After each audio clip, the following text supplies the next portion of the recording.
To be or not to be is one of Shakespeare's most famous lines, spoken by the character Hamlet. But what does it actually mean? We discovered that not that many people know. To be or not to be? To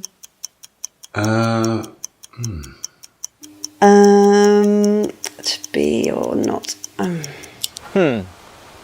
Perhaps we need to ask an expert. Well, the question Hamlet's actually asking himself is whether to continue to exist or not, as in, should he kill himself? Which is quite dark, really. But we can also interpret that as a broader question. So a question of whether I should choose to do something or whether I should choose not to do it. Ah, that makes sense. To be or not to be, that is the question. Whether 'tis nobler in the mind to suffer. The slings and arrows of outrageous fortune.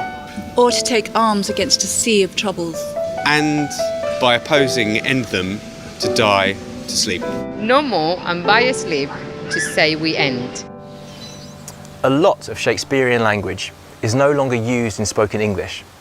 Many of the expressions that he invented are still being used today. Let's have a look at some examples from Hamlet. In my heart of hearts. I suppose in the deepest bit of your heart, in your truest heart, when you sort of know something really strongly or feel something really strongly. I keep you in my heart, you might say to somebody, that's really important, but in my heart of hearts, in the heart of the heart, that is the ultimate sort of safe place, special place that you might hold somebody to be.